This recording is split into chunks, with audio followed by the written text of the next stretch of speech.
누가복음 17장 1절에서 4절인데 제가 읽겠습니다. 그때 그분께서 제자들에게 이르시되 실족하게 하는 일들이 일어나지 않을 수는 없으나 그 일들을 일으키는 자에게는 화가 있으리로다. 그가 이 작은 자들 중에 하나를 실족하게 하는 것보다 차라리 연자 맷돌을 목에 매달고 바다에 빠지는 것이 그에게 더 나으리라. 너희는 스스로 주의하라. 만일 내 형제가 내게 범법하거든 그를 꾸짖고 그가 회개하거든 그를 용서하라. 다 같이요. 그가 만일 하루에 7번 내게 범법하고 하루에 7번 내게 다시 돌아와 이르기를 내가 회개하노라 하거든 너는 그를 용서하라 하시니라. 아멘. 이 본문은 보니까 두 가지로 이렇게 크게 나눠지는데요. 1절에 보시면 실족이란 말, 2절에도 실족이란 말이 나오죠.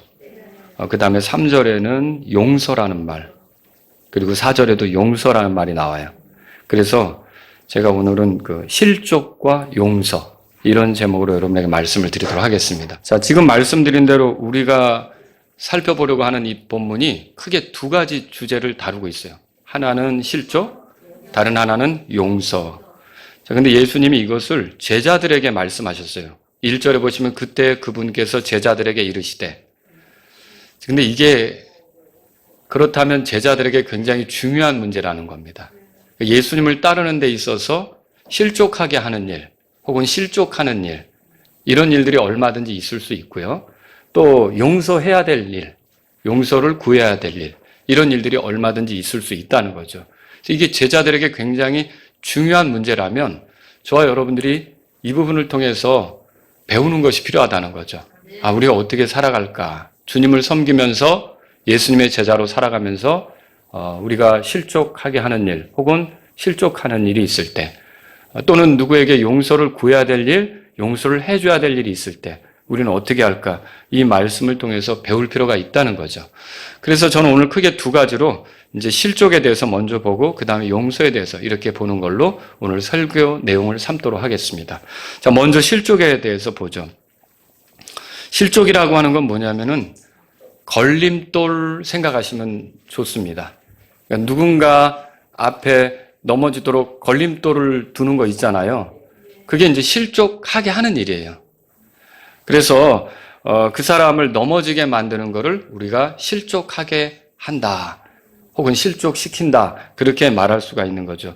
그래서 주로 말과 행동으로 다른 사람이 넘어져서 뭔가 다른 걸 의욕적으로 하지 못하게 만드는 거를 우리가 이제 실족시켰다, 실족하게 했다, 그렇게 말할 수가 있다는 거죠.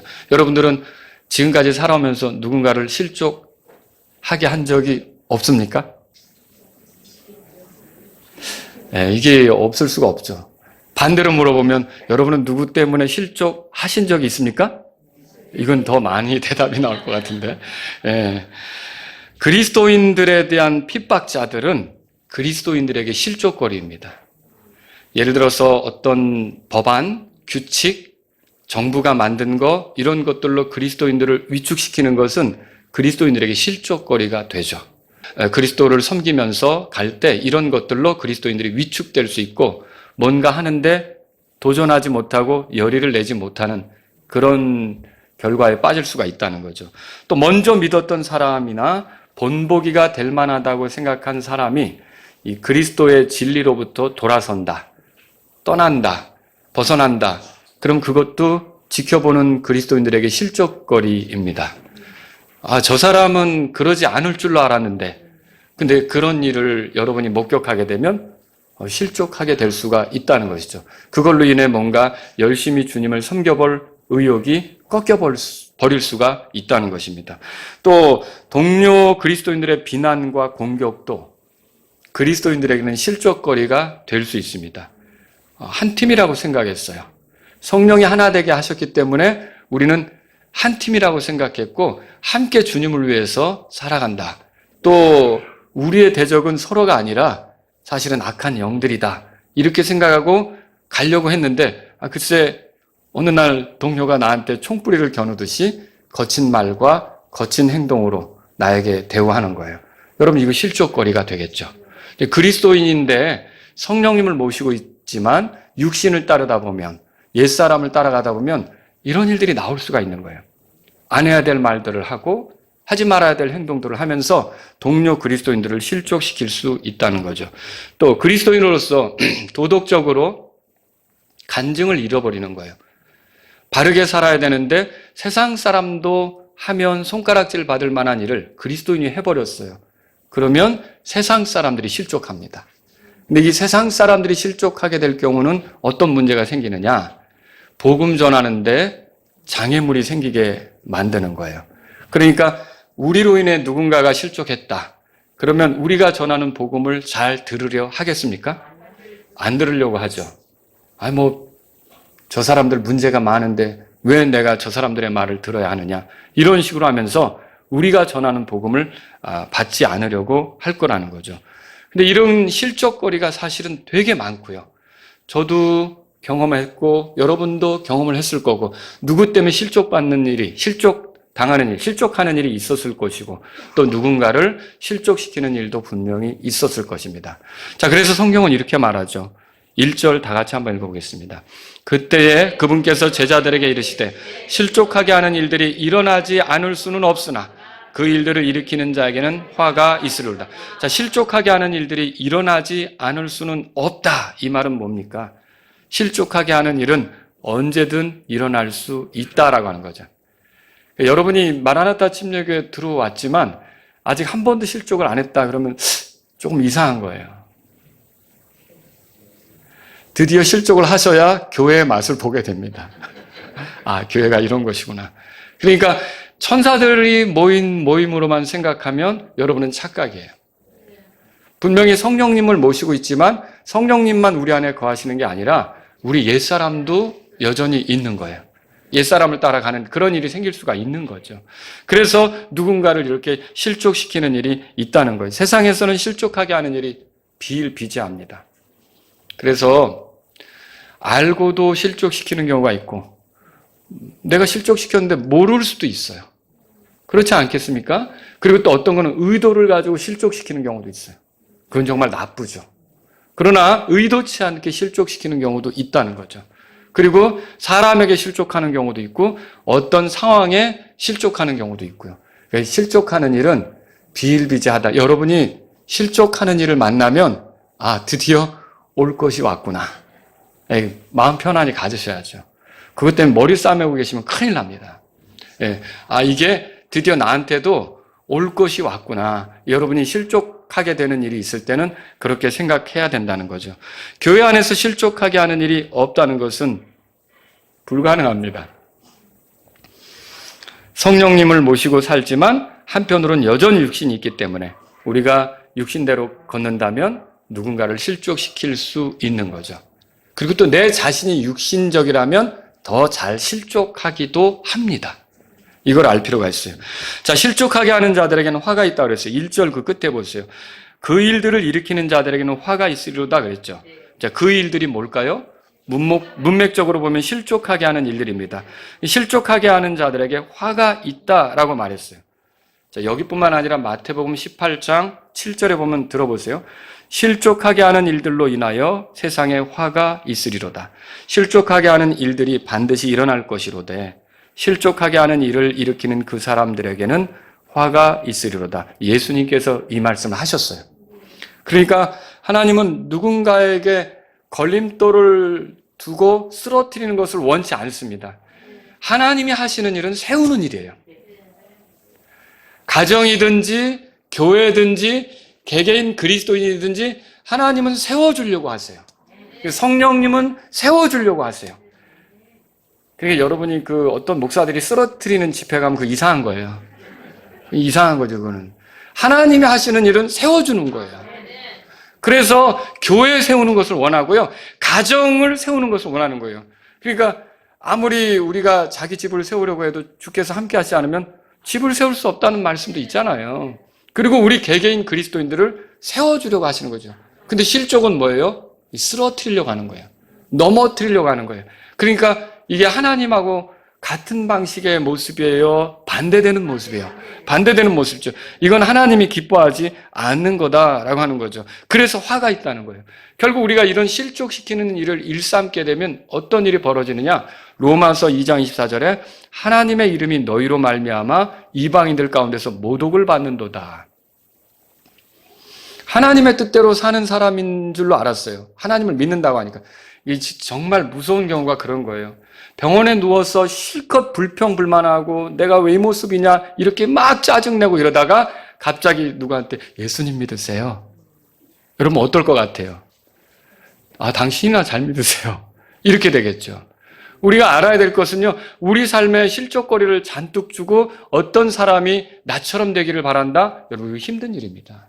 힘든 일이라는 걸 알아야 된다는 거죠. 우리에게 실족한 세상 사람들은 우리가 전하는 복음 들을까요? 안 들을까요? 안 듣죠. 하나님의 뜻은 모든 사람이 구원받는 거예요. 근데 내가 실족을 시킨다. 누군가를 실족시킨다. 구원받지 못한 사람을 실족시킨다. 그러면 그 하나님의 뜻이 성취되는데 일조하는 겁니까? 방해하는 겁니까? 방해하는 거죠. 그래서 여러분과 저는 누군가를 실족시키지 않도록 조심해야 된다라고 하는 거죠. 우리 모두는 실족하게 하는 일이 없도록 주의해야 하는 거예요. 실족하게 해서는 안 되는 거죠. 2절 보세요. 2절. 다 같이 읽습니다. 그가 이 작은 자들 중에 하나를 실족하게 하는 것보다 차라리 연자 맷돌을 목에 매달고 바다에 빠지는 것이 그에게 더 나으리라. 이 두 가지가 나오죠. 작은 자들 중에 하나를 실족하게 하는 것과 그 연자 맷돌을 목에 매달고 바다에 빠지는 것. 근데 우리가 생각할 때는 이제 이 두 가지를 놓고 뭐가 더 심각할까 그러는데 연자 맷돌을 목에 매달고 바다에 빠지는 것이 더 낫다. 우리는 이게 더 심한 거 아닐까? 근데 이게 무슨 말이에요? 이제 작은 자를 실족시키는 것이 그게 그만큼 위험한 일이고 그게 아주 치명적인 일이 될 수도 있다는 것이죠. 그래서 이 말은 무슨 일이 있어도 다른 사람을 실족시키지 않도록 우리가 노력을 해야 된다는 것을 가르쳐주고 있는 거죠. 여기서 말하는 작은 자들은 일반적으로 힘이 없고 순진한 아이들을 가리키는 표현이에요. 작은 자들은 가르침이 필요하거나 또 영적으로 우리가 돌봐줘야 될 사람들, 이렇게 살펴줘야 될 사람들, 그리고 뭐 영적으로 깊이가 없고 잘 알지 못하는 이런 사람들일 수 있습니다. 그들을 실족하게 하는 일이 있어서는 안 된다는 거죠. 자, 우리가 그리스도인으로서 어떤 목적으로 삽니까? 오늘 보세요. 이제 오늘 여러분이 나가면 사람들이 많이 만날 텐데 새해 뭐 많이 받으라 그래요. 예. 요즘엔 새해 돈 많이 받으세요. 뭐 이렇게도 하더라고요. 근데 새해 복 많이 받으시라고 그러고 뭐 이렇게 많이 인사들 하죠. 저와 여러분들의 삶의 목적은 뭡니까? 2023년도가 새로 밝았어요. 우리는 이 한 해를 어떤 목적으로 살려고 하십니까? 자, 고린도전서 10장 찾아보세요. 고린도전서 10장. 31절 보겠습니다. 우리 같이 한번 읽어보죠. 그런즉 너희가 먹든지 마시든지 무엇을 하든지 모든 일을 하나님의 영광을 위하여 하라. 아멘. 여러분 우리 방향 아시겠죠? 하나님의 영광을 위해서 하라는 거예요. 하나님이 기뻐하고 하나님이 높임 받으시고 하나님이 즐거워하실 만한 일들을 하라는 거죠. 그게 이제 우리의 삶의 방향이 되는 거예요. 그리고 32절을 읽어보려고 합니다. 다 같이 읽습니다. 유대인들에게나 이방인들에게나 하나님의 교회에게나 어떤 실족거리도 주지 말되. 자, 우리 세대주의자들은 이것을 가져다가 사람을 구분하는 데 씁니다. 인류는 유대인이 있고 이방인이 있고 하나님의 교회가 있다. 자, 이런 구분을 짓는 것이 나쁘지 않습니다. 우리가 그렇게 구분해서 보는 것이 필요하기도 하니까. 근데 바울이 이 구절을 가지고 의도한 건 뭘까요? 한마디로 말하면 누구에게도 실족거리를 주지 않도록 그렇게 하라는 거예요. 그러니까 그리스도인도, 유대인도, 또 이방인도 누구에게도 실족거리를 주지 않도록 노력하라고 하는 말을 성경을 통해서 하고 있다라고 하는 거죠. 여러분이 누군가를 실족하게 하는 일은 이렇게 하나님의 영광을 위한 일이 아니라는 거예요. 하나님께 영광을 돌리며 살려고 하는 사람은 누군가를 실족시키려 해서는 안 된다라고 하는 것입니다. 그러니까 이렇게 하려면 어떻게 해야 될까요? 내 행동을 되게 잘 살펴야죠. 내 말을 나오는 대로 해서는 안 되는 거죠. 그러니까 내 말을 한마디로 하려고 해도 여러분이 말이나 행동이라고 하는 건 다 속에서부터 나오는 거 아닙니까? 사람이 겉으로 표현되는 것은 속에서부터 나온다는 말이 성경에 나오잖아요. 내 속에서부터 단속을 하고 내가 어떤 식으로 말을 해야 될까? 어떤 식으로 행동해야 될까? 조심해서 행동을 해야 되는 거고 조심해서 말을 해야 되는 거죠. 로마서 14장에 가보세요. 로마서 14장.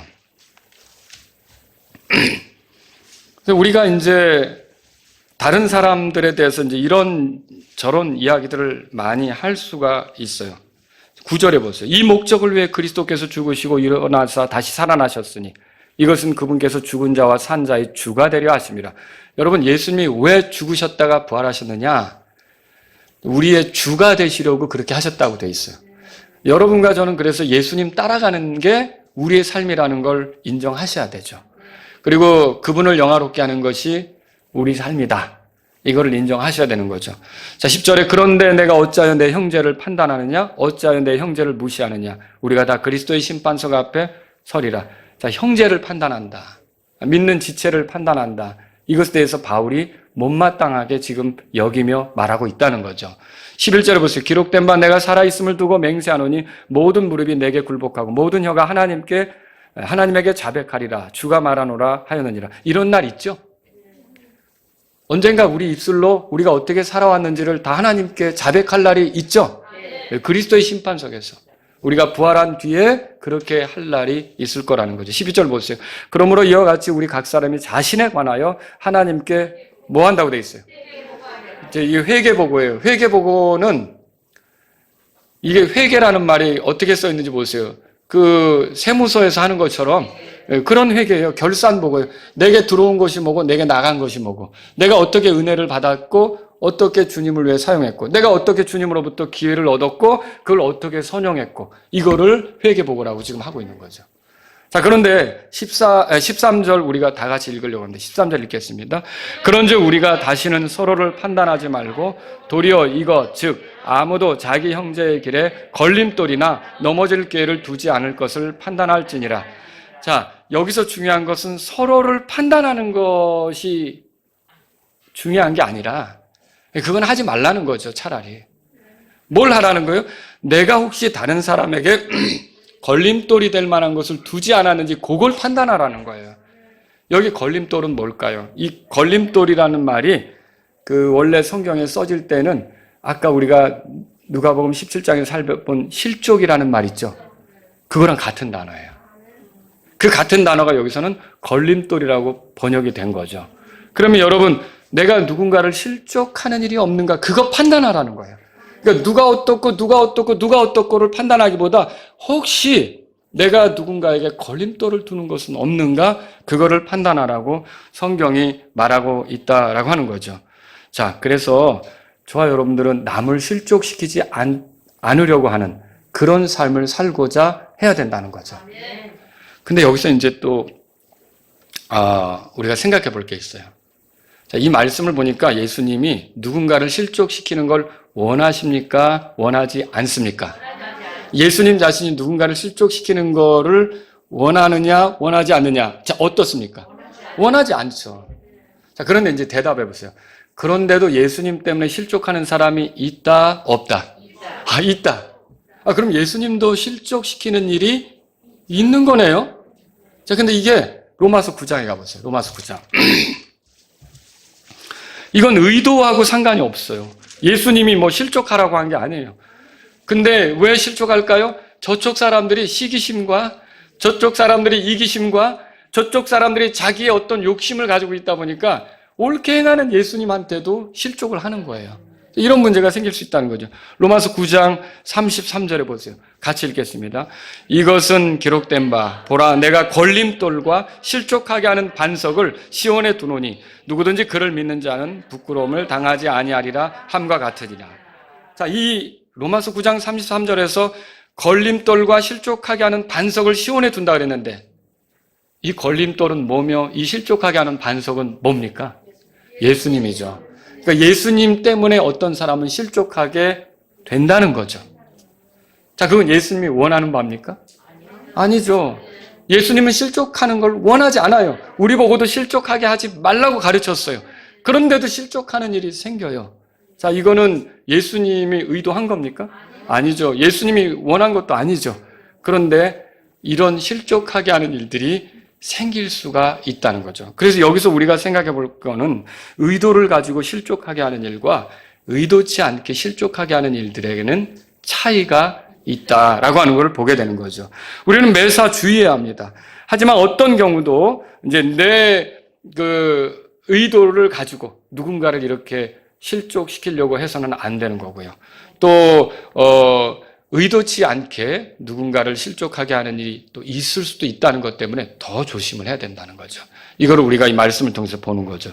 자, 이제 두 번째 용서에 대해서 볼게요. 용서에 대해서. 3절을 우리 같이 읽어보죠. 누가복음 17장 본문으로 돌아가셔서 3절입니다. 다 같이 읽습니다. 너희는 스스로 주의하라. 만일 내 형제가 내게 범법하거든 그를 꾸짖고 그가 회개하거든 그를 용서하라 그랬어요. 자, 너희는 스스로 주의하라 그랬어요. 왜 이렇게 주의하라는 말을 하느냐? 이 경계태세를 취하라 그런 뜻인데 우리가 조심하지 않는다면 누군가를 실족하게 할 수도 있고요. 또 누군가에 대해서 실족할 수도 있다는 거예요. 이건 이제 조심해야 되는 거죠.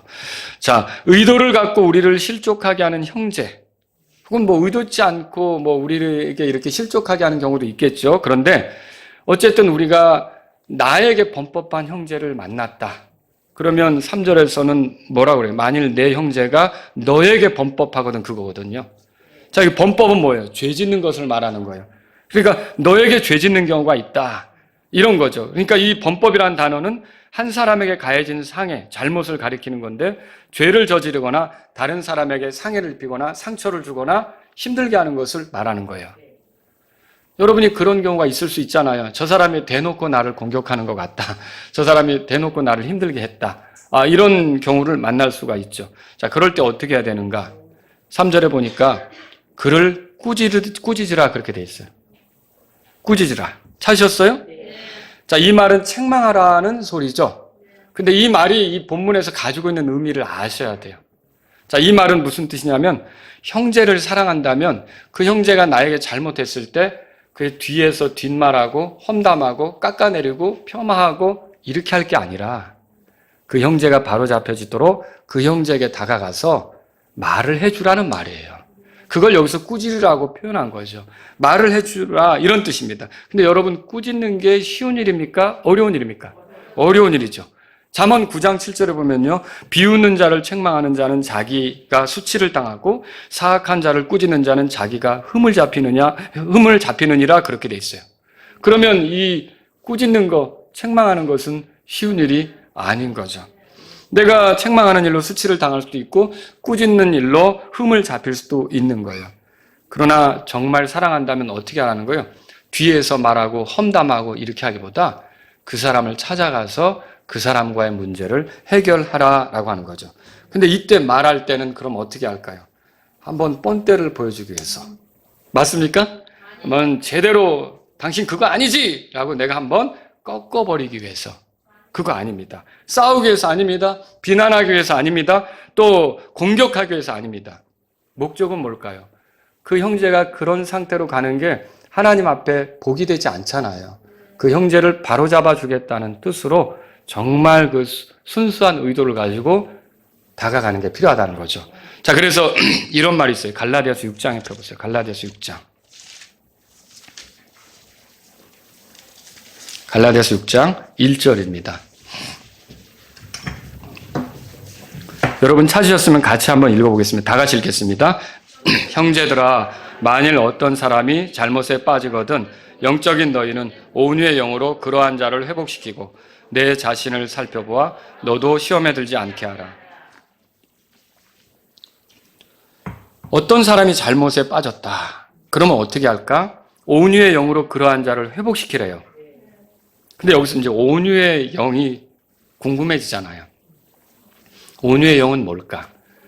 자, 이 온유의 영으로 하라는 거는 고린도전서의 도움을 받을 필요가 있어요. 고린도전서 4장을 보겠습니다.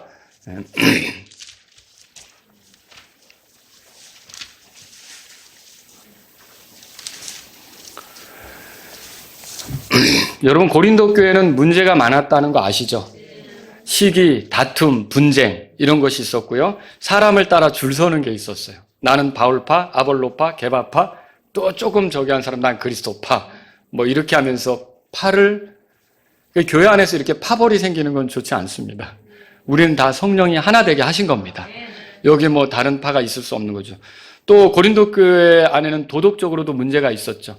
서로 고소하는 일도 있었고 또 음행도 있었고. 그런데 보세요. 21절에 그런 고린도 교회에게 편지를 쓰면서 내가 너희에게 다가갈 건데 어떻게 가는 것이 맞는가를 표현해요. 21절 다 같이 읽습니다. 너희가 무엇을 원하느냐? 내가 매를 가지고 너희에게 가랴? 아니면 사랑과 온유의 영으로 가랴? 자, 이 21절의 말씀을 보니까 온유의 영, 사랑과 온유의 영하고, 그러니까 온유의 영은 사랑과 같이 가는 거죠. 사랑과 온유의 영하고 때리는 거 있잖아요. 이게 대립되는 걸 알 수 있어요. 그럼 온유의 영으로 간다는 게 뭐예요? 치려고 가는 게 아니라는 거죠. 때리려고 가는 게 아니라는 거죠. 잡아버리려고 하는 게 아니라는 거죠. 근데 여러분이 누군가를 바로잡겠다고 단단히 메모하고 계산하고 한번 이 부부 사이도 그럴 수 있죠. 내가 작정하고 한번 오늘 도망가지 못하게 하리라. 네가 얼마나 잘못했는지 내가 밝혀 낱낱이 펼쳐 보이리라. 이러면서 잡으려고 하는 게 있잖아요. 이건 온유의 영이 아니라는 거죠. 온유의 영은 매를 가지고 가는 것과 다르다고요. 때리려고 하는 것과 다르다고요. 온유의 영은 어떤 거예요? 사랑으로. 그 사람이 세워지길 바래서.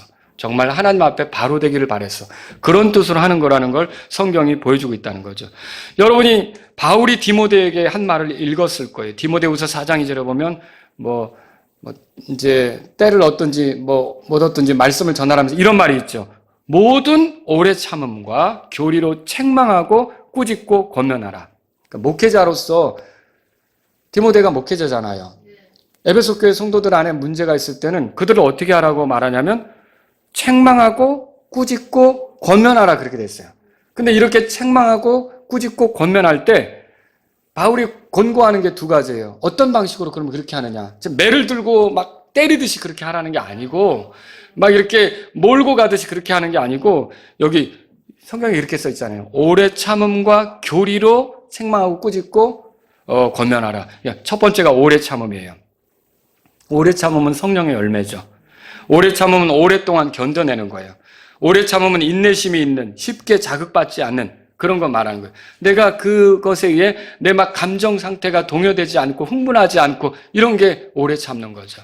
자, 이런 자세로 이렇게 바로잡아 주려고 하라는 거죠. 또 교리로, 이건 뭐예요? 교리로 하라 그랬는데 자기 기분에 따라 하지 말라는 거예요. 자기 감정에 따라 하지 말라는 거예요. 교리가 뭡니까? 하나님 말씀 아닙니까? 하나님 말씀을 정리해 놓은 게 교리인데 이 교리대로 이렇게 하라고 지금 말하고 있는 거죠. 이렇게 하게 되면 중요한 것을 우리가 발견할 때가 있어요. 이렇게 얘기를 하다 보니까 그 사람이 의도치 않게 이렇게 한 거네 라고 발견할 때가 있어요. 그 사람도 이렇게 실족시키는 나한테 잘못을 하고서 모르고 있었네 이런 걸 발견할 때도 있어요. 그렇지 않겠습니까? 그렇다면 여러분이 이제 더 그 사람을 이해하는 폭이 더 좋아지겠죠. 근데 이 사람이 분명히 잘못을 한 게 인정이 됐어요. 그리고 자기가 잘못했다고 시인했어요. 그리고 내가 부끄럽다라고 말하면서 이런 일이 없도록 해보겠다 이렇게 했어요. 그럼 여러분 어떻게 해야 될까요? 용서하라는 거예요. 용서하라는 거예요. 그래서 오늘 그 누가복음 17장 본문에 보세요. 거기 너희는 스스로 주의하라. 3절이면 내가 만일 내 형제가 내게 범법하거든 그를 꾸짖고 그가 회개하거든 그를 용서하라 그렇게 돼 있어요. 이게 좀 성경을 볼 때 약간 그 안목이 바뀌는 것 같아요. 저도 전에 이거를 볼 때는 그러니까 회개하면 용서해야지. 회개하면 용서해야지. 뭐 이런 데 초점이 많이 맞춰져서 이 구절을 봤다면 이번에 말씀을 준비하는 데는 회개하는데도 용서하지 않고 버팅기고 이렇게 하는 건 옳지 않다는 거. 여러분 잘못을 인정하면 회개하면 어떻게 될까요? 용서하라는 것이 성경의 말씀이라는 거죠. 예수님은 1만 달란트 빚진 자와 100데나리온 빚진 자를 등장시킨 비유에서 이것을 가르친 적이 있죠. 마태복음 18장에 나오는데 그 끝부분에 하이라이트 35절 예수님이 가르친 거 들어보세요. 그러므로 너희가 각각 마음으로부터 자기 형제에게 그들의 범법을 용서하지 아니하면 내 하늘의 아버지께서도 너희에게 이같이 하시리라 하시니라. 용서하라는 소리죠. 범법을 용서하라는 소리죠. 그리고 사도 바울도 같은 식으로 말씀했어요. 에베소서 4장 32절에서 서로 친절히 대하며 상냥한 마음을 품고 서로 용서하기를 하나님께서 그리스도로 인하여 너희를 용서하신 것 같이 하라. 물론 잘못을 알려주었는데 아무 문제가 없는 것처럼 고집을 부린다. 그러면 여러분 그 관계가 회복이 되겠습니까? 그건 안 되겠죠. 그러나 잘못했다고 인정하고 회개한다면 어떻게 하라는 소리예요? 용서하라는 말입니다. 근데 그것도요, 신기한 거는 17장 4절 보세요. 4절 다 같이 읽겠습니다. 그가 만일 하루에 7번 내게 범법하고 하루에 7번 내게 다시 돌아와 이르기를 내가 회개하노라 하거든 너는 그를 용서하라 하시니라. 이게 하루에 7번 와서 똑같은 걸로 이렇게 이제 잘못했다고 하면 용서하라는 거예요. 여러분, 언젠가 베드로가 예수님께 이렇게 물은 적이 있죠. 주여, 내 형제가 내게 죄를 지으면 내가 몇 번이나 그를 용서하리이까? 7번까지 하리이까? 마태복음 18장 21절에 써 있어요. 자, 7번은 베드로 딴에는 굉장히 큰 수예요. 큰 수. 근데 실제로 이 7번이라는 수는요, 이게 수치적으로만 우리가 말하는 게 아니라 반복적인 거, 계속적인 거, 이런 거를 7번이라고 여기서 표현한다는 거죠. 자, 그래서요, 어떤 사람이 빈번하게 같은 잘못을 하고 그걸 또 고백을 하는 거예요. 내가 왜 이렇게 어리석은지 모르겠다. 내가 부족하다. 여러분의 남편이 그렇게 한다고 생각해 보세요. 아내에게. 이게 잘 안 되네. 나도 그렇게 살기는 싫은데 당신한테 부끄럽네. 왜 이런지 모르겠어. 나를 위해서 기도해 주구려. 그랬어요. 여러분 어떻게 하실래요? 아, 그런 말 하지 마. 아, 잘해봐. 여러분, 그런 말 좀 하지 마. 이렇게 하지 말라는 거죠. 그래, 용서하는 것을 여러분이 보여주시고 다시 시작하자고 하라는 게 예수님의 가르침이시란 말이죠. 여러분 이걸 알아야 돼요. 하루에 7번 잘못했어도 무슨 잘못을 똑같은 걸 7번씩이나 하고 온단 말이에요. 그런데도 어떻게 하란 말이에요? 용서해 주라는 것이 예수님의 가르침이다라고 하는 거죠.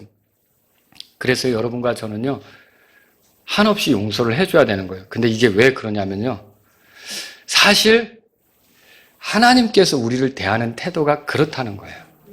한번 저는 제 자신을 한번 돌아본 적이 있거든요. 지금도 자주 돌아보게 되고, 여러분도 한번 돌아보세요. 같은 잘못을 계속 반복적으로 하는 적이 없는가?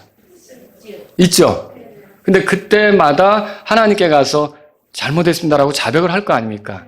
근데 하나님이 그때 듣기 싫다 이러십니까?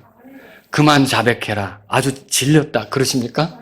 제발 그딴 식으로 와서 똑같은 잘못을 해놓고 이렇게 얘기한다는 게 나는 역겹다 이렇게 하시냐고요. 여러분 우리가 얼마나 반복적으로 잘못을 하든지 이게 잘못이라고 깨닫고 하나님 제가 잘못했어요 하면 하나님께서 나를 깨끗하게 하시고 모든 불법에서 용서하시고 깨끗하게 하시는 걸 믿으십니까? 요한일서 1장 9절에 그렇게 써 있잖아요. 그래서 여러분과 제가 하나님으로부터 이런 용서, 하나님으로부터 이런 사랑을 받고 있다면 계속적으로 내 아들이 와서 나한테 잘못했다고 얘기한다든지 내 남편이 나에게 와서 계속적으로 그렇게 한다고 할 때 여러분이 하나님께 받은 대로 해주란 말이죠. 그것이 지금 예수님의 가르침인 거죠. 이렇게 해야 되는 거예요. 여러분 누군가 우리를 실족하게 했지만 그를 이제 꾸짖다 보니 그가 의도하지 않은 것임을 알았을 때가 있을 거 아닙니까? 근데 나는 실족을 해버린 거예요. 자, 예수님은 원치 않지만 예수님에게 실족한 사람이 있어요, 없어요? 있다고 그랬죠? 나는 원하지 않았는데 누군가 나에 대해서 실족하는 일이 있을 수 있을까요? 있을 수 있겠죠. 이런 일들은 왜 생기는 겁니까? 이것도 성경에 나오더라고요. 제가 이 성경을 발견하고 깜짝 놀랐어요. 요한일서 2장을 찾아보세요. 요한일서 2장. 요한일서 2장 보세요. 요거를 여러분이 가만히 한번 꼼꼼히 생각하면서 읽어보세요. 너무 빨리 읽지 마시고. 2장 10절인데요. 2장 10절. 요한일서 2장 10절. 자, 우리 같이 한번 읽어보겠습니다. 자기 형제를 사랑하는 자는 빛 가운데 거하며 그 속에 걸려 넘어지게 할 것이 전혀 없으나 그랬어요. 여기 자, 걸려 넘어지게 한다는 말 있죠. 이 말이 실족하는 거 얘기하는 거예요. 근데 이런 경우는 전혀 실족할 일이 없다라는 말을 여기서 하는 거예요. 그러면 어떤 경우에 실족할 일이 없는가? 빛 가운데 걸으면 여러분 깜깜한 데 걸으니까 넘어지는 거죠. 뭐에 부딪히고 넘어지는 거 아닙니까? 근데 빛 가운데 거하면 넘어질 필요가 없다는 거죠. 근데 빛 가운데 거하는 걸 뭐라고 말했어요? 자기 형제를 사랑하는 자는 빛 가운데 거하는 것이다 라고 말했던 거죠. 그럼 뭐예요? 자기 형제를 향한 사랑이 있었다면, 자기 형제를 향해 불쌍히 여기는 마음이 있었다면, 자기 형제를 향해 긍휼히 여기는 마음이 있었다면 실족할 필요가 있다? 없다? 전혀 없다는 거죠. 그래서 어떤 면에서 우리가 되게 실족하는 것은 형제를 불쌍히 여기는 마음을 잃어버렸을 때, 형제에 대해서 사랑하는 마음을 잃어버렸을 때 그 형제 때문에 실족하게 된다는 것을 성경이 가르쳐주고 있더라는 거죠. 여러분은 어떻습니까? 실족하는 일이 잦은 사람은 그래서 자기 형제를 사랑하는 마음을 잃어버린 것은 아닌지, 자기 형제에 대한 동정심, 자기 형제에 대해 불쌍히 여기는 마음을 잃어버린 건 아닌지, 자기 형제에 대해서 용서하는 그런 기본적인 자세를 잃어버린 건 아닌지 돌아볼 필요가 있다는 거죠. 분명히 이 말씀은 자기 형제를 사랑하면 그게 빛 가운데 있는 거고, 빛 가운데 있으면 걸려 넘어질 일이 전혀 없다고 돼 있다는 거죠. 그러면 저와 여러분들이 교회에서 실족하지 않는 생활을 하려면, 자, 실족시키는 거 말고요. 실족시키는 건 우리가 앞에서 봤죠. 내가 실족하지 않는 생활을 하려면 어떻게 하는 게 도움이 될까요? 예, 사랑하는 마음, 형제에 대해서 불쌍히 여기는 마음, 형제에 대해서 긍휼히 여기는 마음, 형제에 대해서 용서하려고 하는 자세, 이런 것이 있다면 우리가 실족하는 게 줄어들 수 있다는 거죠. 이걸 성경을 통해서 배우시기 바랍니다. 여러분, 누군가를 실족하게 한다, 그거 크게 잘못이라고 그랬죠? 우리는 다른 사람을 실족시키지 않도록 노력을 해야 돼요. 이제 말씀을 정리해서 말씀드리면은 내 말과 내 행동들, 이런 것이 겉으로 드러나는데 말에 완전한 사람 없잖아요. 행동에 완전한 사람이 있습니까? 그러니까 행위로는 구원이 안 되는 거죠. 완전한 사람 없어요. 우리가 은혜로 구원받는 거죠. 그죠? 그래서 우리 다 이렇게 부족한 면이 있어요. 그런데 우리에게 성령님이 계시잖아요. 그리고 말씀의 인도가 있잖아요. 그리고 교회에서 서로 지체 간에 교제하면서 격려받는 것도 있잖아요. 그렇다면 우리가 누군가를 실족시키지 않도록 노력할 필요가 있다는 거죠. 그러니까 내가 구원받은 사람인데 구원받기 전에 행동, 아니면 구원받지 못한 주변 사람들과 같은 행동, 이런 것들을 자꾸 해버리면 실족거리를 주는 거죠. 그렇게 살아서는 안 된다라고 하는 거예요. 그래서 우리 생각에 또 주의를 해야 돼요. 왜냐하면 우리 생각이 표현되잖아요. 말로서 표현되고 행동으로서 표현돼요. 그래서 우리가 평상시 어떤 생각을 가지고 있는지가 중요한 거예요. 우리가 어떤 마음을 가지고 사는지가 또 중요한 거죠. 그래서 우리 마음과 생각을 지키고요, 우리가 올바른 생각과 올바른 마음으로 살아가려고 해야 되는 거죠. 어떻게 이게 가능합니까? 내가 성령님을 따르고 하나님 말씀에 순종하려고 하는 자세가 있을 때 결국 올바른 마음, 올바른 생각들을 표현하면서 살아갈 수 있게 되겠죠. 이게 우리에게 필요한 거다라고 하는 거죠. 자, 누구에게 실족한다? 이건 좋은 일 아닙니다. 실족하면 여러분들이 힘들죠. 그죠? 예수님에게 실족한 사람들이 있었다고 그랬죠? 예. 그런데 그런 실족은 하지 않아도 될 실족이라는 거예요. 마찬가지로 우리가 교회 생활하면서 어떤 실족은 하지 않아도 될 실족을 하고 있는 거예요. 안 해도 될 실족을. 여러분, 우리 역시 실족하지 않아도 될 일에 실족할 때가 있지 않습니까? 오해였어요, 단지. 그냥 아무것도 아니었던 거죠. 근데 나 혼자 실족한 거예요. 그리고 악한 의도도 없었던 거예요. 근데 나 혼자 나를 이렇게 기분 나쁘게 대했다고 생각하는 거죠. 이런 내 나름대로 생각하는 거예요. 이런 게 다 어쩌면 내 자신의 이기심, 내 자신의 욕심, 내 자신의 시기심, 이런 것들, 혹은 형제에 대한 사랑, 형제를 불쌍히 여기는 마음, 형제를 긍휼히 여기는 마음, 이런 것을 갖지 못했기 때문에 나타날 수 있다는 거죠. 여러분이 기억하셔야 돼요. 요한일서 2장 10절에 써 있었잖아요. 자기 형제를 사랑하는 자는 빛 가운데 거하며 그 속에 걸려 넘어지게 할 것이 전혀 없다. 안 넘어지고 산다는 거죠. 그러니까 우리가 실족 없는 생활을 하려면 형제 사랑으로 가야 되는구나. 그게 답이구나. 여러분과 저는 그렇게 알아야 된다는 거죠. 실족하지 않도록 주의해야 합니다. 남을 판단하며 실족하기보다 누군가를 실족하게 할 만한 것이 내게 없는가, 이거 살피는 것이, 이거 판단하는 것이 더 중요한 거고요. 우리가 주님을 기다리고 그리스도의 심판석에 서기를 기다린다면 남들에 대해서 판단하면 내가 실족하기보다 내가 누군가에게 실족거리를 주는 건 없는가, 나 자신을 판단하는 게 늘 필요하다는 것이죠. 여러분, 용서하지 않는다면 그것도 크게 잘못입니다. 물론 회개하지 않는 사람과의 관계는 회복이 되기가 어려울 수 있습니다. 그러나 그 사람이 의도한 여부도 알지 못한 채 내 쪽에서 기분 나빠하고 실족하고, 이거 좋은 모습 아니죠. 분명히 그 사람의 잘못이 명백해졌을 때 그 사람이 나에게 회개한다, 잘못했다, 내가 다시는 그러지 않겠다, 그러면 우리는 어떻게 해야 됩니까?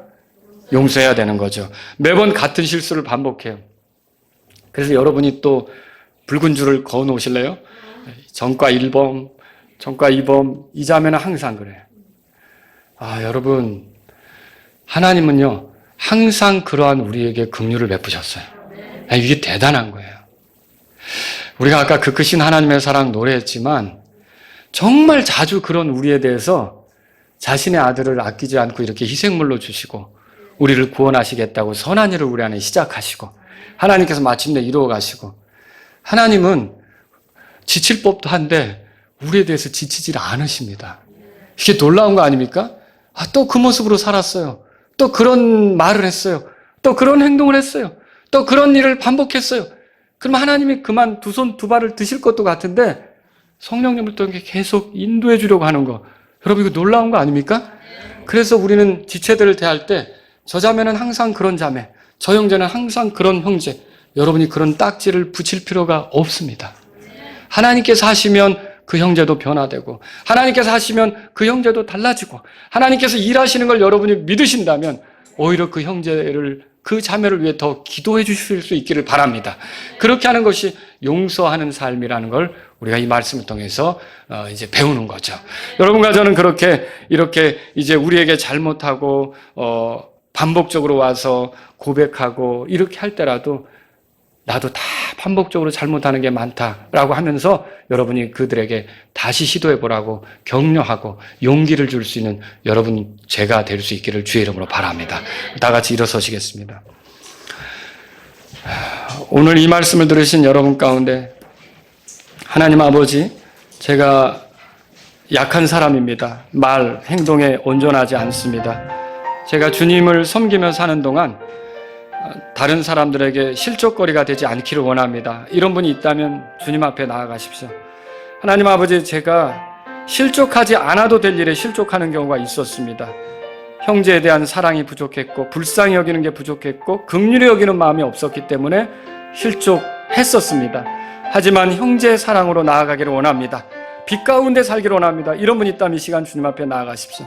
하나님 아버지, 누군가 나에게 같은 일로 반복적으로 이렇게 다가올 때, 내가 반복적으로 잘못할 때 하나님이 얼마나 나를 따뜻하게 대하셨는지 생각해 봅니다. 저 역시 하나님의 용서, 하나님의 사랑을 생각하면서 그렇게 반복적으로 잘못한 사람들에게 따뜻하게 용서하고 세워줄 수 있는 그런 성령 안에서의 마음이 있기를 원합니다. 이런 분이 있다면 이 시간 주님 앞에 나아가십시오.